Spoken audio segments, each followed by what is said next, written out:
Welcome back to Make Way for Cat. I played 22 cozy demos during Steam's Next Fest last week, and here are my mini reviews of each one and which I added to my wish list. I'm starting off with the farming sims, one of my favorite categories. Pixelshire is a pixel art farming sim that starts with you waking up on the beach with no memory after your boat crashed in a storm. It's very promising, but I had some issues with the controls where tools would just not work when I pressed the buttons. I also had to restart my demo because I accidentally harvested tomatoes out of quest order. It left me with nothing to do for several days while new tomatoes grew. I am wishlisting this one with the hopes that the issues will be fixed. Starseed is a farming sim based on the premise that humanity needs to transplant to a new planet. You are in charge of growing Earth's crops on this new planet to test if it is habitable. The opening sequence is filled with text boxes and menus and protocols, and it's a confusing mess. The little blaster is fun to use to gather resources, but this game needs more work and a little bit of hand-holding. Overall, I am keeping this one on my radar. Cornucopia is a side-scrolling farming sim, a new variant on the genre's usual top-down gameplay. I love the Paper Mario vibes, the art style, and the cast of characters. Some of the dialogue and cutscenes is a bit uncomfortable, and the farming from front to back can make aiming difficult.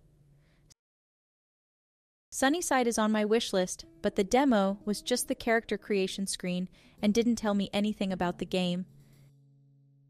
Next is the Witch and Potion Sims, one of my favorite categories. Alchemist the Potion Monger gives the vibes like you're in a potion sim spin-off of Skyrim. The potion brewing is a little complex with multiple steps like identifying, grinding in the correct mortar to change the properties a specific way, and the brewing minigame. I enjoyed the exploration portion and did learn that your character can't swim. This one is on my wish list. Mika and the Witch's Mountain isn't a potion sim, but a broom-flying mail delivery sim. The story is intriguing. Is the witch evil, or did she set her on this path to train her? The game has Studio Ghibli vibes oozing out of its art style and storytelling. The initial deliveries were easy and involved catching a fish and carrying boxes. I imagine the deliveries get more complex as you gain access to more parts of the mountain. I wish-listed this one. Magical Mixture Mill is more of a factory management game than a potion brewing sim, and I know some people love that genre. Otherwise, I love the art style. The map is so much bigger than I expected, and using the special abilities on the gathering tools is a lot of fun. Lotus looks like a cute narrative potion sim, but unfortunately, I didn't get very far. The first quest continually looped for me. I'm not sure if that was the extent of the demo or if it was a bug, but I'm likely not going back to this one.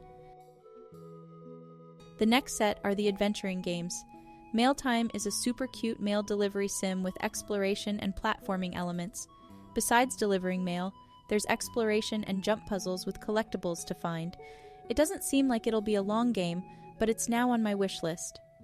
Ogu and the Hidden Forest is my one Link to the Past style pick. It's lighthearted and follows a white amorphous platypus who is semi-kidnapped into the Monkey Kingdom to gather the items to save them all. It's cute with challenging puzzles with dungeons and boss fights. This one is wish-listed. Time Traveler was a bust. I can't even comment on the game because there was no game, just finished pretty scenery, non-animated models in the standard T-pose floating around. Nothing to do, no quests. Skip this one until we see it more finished. Monsters of Seabrook is the second game from Little Amethyst, the developer behind Brookhaven. Just like Brookhaven, it's a bit underdone. Movements overshoot your steps, the character does weird loops when you're trying to go up to counters and such. The Pokemon mechanic isn't explained very well and it's tough to follow. Another game that misses my wish list. Honeymancer isn't what I thought it was at all. It looked like a cute farming sim with defensive battle mechanics using honey-related spells. How it plays is more like an app game. It bounces between defeating waves of enemies before they destroy trees. Once combat ends, the thankful woodland animals send you a currency that you spend to plant flowers that increase your honey capacity. That in turn allows you to survive longer in the battlefield, and the cycle repeats. It just wasn't for me. Fall of Porcupine is a narrative adventure with some small platforming. Basically, you're a new doctor at a hospital that's falling apart. Take care of your patients, similar to Potion Permit.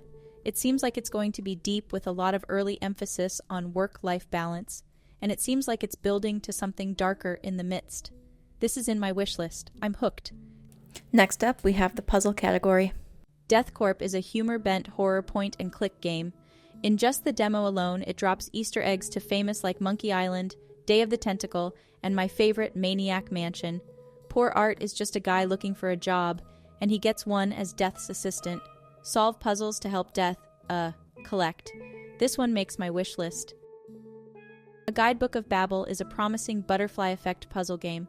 Navigate events by figuring out how to change small things that will help you out in later scenes. I got stuck in the first series of scenes after the tutorial, and though I knew what I needed to do, there didn't seem to be a way to accomplish it. I don't know if it's a bug or if I just really missed something. The story and world is bizarre, and it's one of those things that may not reveal what's truly happening until the end. I am interested in playing it again on release. Find All 4 Magic is a fun little hidden object game with jigsaw puzzles interspersed. It was cute to play as a demo, but I likely won't pick this up on release. And lastly, we've got the crafting demos. The Last Craftsman feels very bare bones and unfinished, but that can be fixed. The story itself has me, and it revolves around the Last Craftsman building a gigantic robot to destroy the town.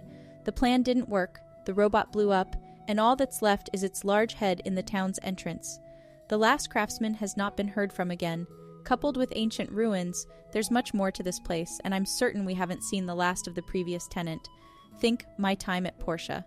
For the story alone, it's in my wish list. I Am Future is a fantastic post-apocalyptic crafting sim. I thoroughly enjoyed this demo, and am looking forward to its release this coming May. You play as a man who woke up from a sleep chamber 6 years after a spaceship containing most of the population left. The world is flooded, and you clean and craft your way to unravel who you are, what happened to the ship, and if there are any people still here. I wasn't able to experience Pico very well, as I hit a bug, not once but twice in making the first cup of tea. It is a cute tea house sim with tea making and decorating. I'll keep my eye on this game, but it left a bad taste in my mouth. Pun intended. Repair House drew me after the take-apart mechanic in the I Am Future demo. It also reminded me of the Repair Shop show on Netflix that I adore.